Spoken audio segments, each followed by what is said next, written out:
হ্যাঁ, শুরু করিতেছি মহান আল্লাহর নামে, যিনি পরম করুণাময় এবং অত্যন্ত দয়ালু। আপনারা জানেন যে সিলেটের বিভিন্ন জায়গায় বন্যা হয়েছে। আমি আমার এলাকা এই চুনারঘাট মাধবপুরের বিভিন্ন জায়গায় বন্যার ক্ষতি দেখতে যাচ্ছি। তো দেখতে যাচ্ছি, সাথে সাথে আমার মনে হয়েছে যে কিছু লোকরে ত্রাণ সহযোগিতা দেওয়া দরকার। খুব বেশি না, তা অল্প মানুষের ত্রাণ সহযোগিতা দেওয়া দরকার। এবং এরই সাথে আপনাদেরকে একটা ভালো খবর দিতে চাই যে আমার এলাকায় আমাদের ছাত্রলীগের যে কমিটি, নতুন কমিটি হয়েছে, কমিটির সভাপতি হচ্ছে গিয়ে রাসেল, এই ছেলেটা রাসেল, আর আরেকটা ছেলে হচ্ছে গিয়ে আমাদের মাসুম। তারা সভাপতি সেক্রেটারি হয়েছে এবং এখানে নতুন কমিটির সাংগঠনিক সহ যারা আছেন, তো তারা কমিটি পাওয়ার পর, নেতা হওয়ার পরেই তারা যখনই আমার কাছে আসছে আমার দোয়া নিতে, আমি বলছি যে দোয়া আসলে শুধু আমি এমপি সাহেবের দোয়া নিলে হবে না। তাদেরকে যে বঙ্গবন্ধুর আদর্শের যে জায়গাটা, বঙ্গবন্ধুর আদর্শের জায়গা হচ্ছে গিয়ে যেখানে মানুষের কষ্ট হবে, এখানেই বঙ্গবন্ধুর আদর্শের লোকজন দাঁড়াই যাবে। তা আমার অত্যন্ত ভালো লাগতেছে যে নতুন কমিটি সবাই মিলে আজকে নিজেরা ম্যানেজ করে একটা ত্রাণ, এই যে প্রায় 300 প্যাকেটের মতো ত্রাণ এই যে মানুষের জন্য নিয়ে আসছে। বলেন যে এর চেয়ে অনেকেই মনে করেন যে কমিটি হওয়ার পর বড় 300-400 মোটরসাইকেলের একটা র্যালি করলে মনে হয় সবচেয়ে ভালো হয় না। এই যে কমিটি হওয়ার পর, নেতা হওয়ার পর যে রেসপন্সিবিলিটি তাদের কাছে এখন জন্মাইছে, এই রেসপন্সিবিলিটি হচ্ছে গিয়ে মানুষের পাশে দাঁড়ানো, নির্যাতিত নিপীড়িত মানুষের পাশে থাকা এবং এইভাবে বঙ্গবন্ধুকে আরো সম্মানিত করা, জননেত্রী শেখ হাসিনার হাতকে শক্তিশালী করা। তারা দেখেন এই ত্রাণগুলা নিয়ে এখন মানুষের কাছে যাবে।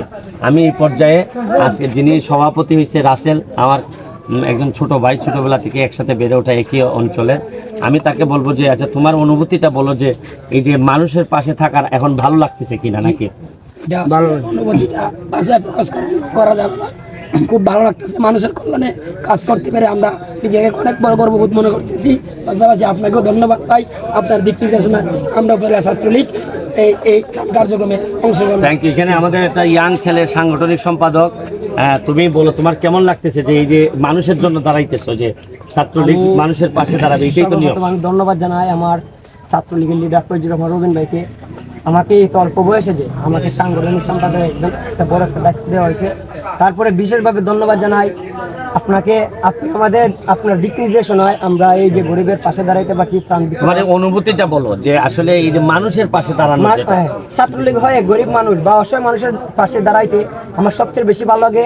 আমি সব সময় যেন আমি গরিব বা সবার পাশে সবসময় থাকতে পারি ছাত্রলীগ হয়ে। Thank you, thank you. Zaki, তুমি দুই এক কথা বলবা যে তোমার কেমন লাগতেছে? তুমি আসলে ছাত্রলীগের একজন সাংগঠনিক সম্পাদক হওয়াতে আমার অনেক আনন্দিত লাগতেছে। আর আমরা এমন একজন এমপি পাইছি যাকে অনুসরণ করে আমরা মানবতার ফেরিওয়ালা, যাকে অনুসরণ করে আমরা গরিব দুঃখী মানুষের মাঝে ত্রাণ বিতরণ করতে পারতেছি। আমরা অনেক আনন্দিত যে আমাদের এমপি। আমি আপনাদেরকে একটা কথা বলতে চাই, আমার এলাকার ছাত্রলীগরে আমি কিভাবে নিজে ছাত্রলীগ করে আসছি। আমি ছাত্রলীগের অ্যাসিস্ট্যান্ট সেক্রেটারি ছিলাম কেন্দ্রের। আমি আপনাদেরকে দেখাইতে চাই যে আমার এলাকার ছাত্রলীগ কিভাবে প্রতিটা মানুষের হৃদয়ে বসবাস করতে পারে। তারা টায়ার্ড হয়ে যাবে কাজ করতে করতে। আমি এমপি হিসাবে যা বরাদ্দ পাবো তার একটা বড় অংশ ছাত্রলীগরে দিয়ে আমি মাঠে নিয়ে কাজ করাইতে চাই। এবং এদেরকে আপনারা যদি জিজ্ঞেস করেন যে আমার পরিবর্তিতে ভবিষ্যৎ কারা, এদেরকে দিয়েই আমি ভবিষ্যৎ বলে দেওয়া লাগবে না। এদের কর্ম, এরা যখন মানুষের দুয়ারে দুয়ারে যাবে তখন এদের কর্ম এদেরকে বড় বড় নেতৃত্বের দিকে পথ দেখাবে। আমি অত্যন্ত আনন্দিত ছাত্রলীগের নতুন কমিটিতে যারা আসছে, মাসুম সহ।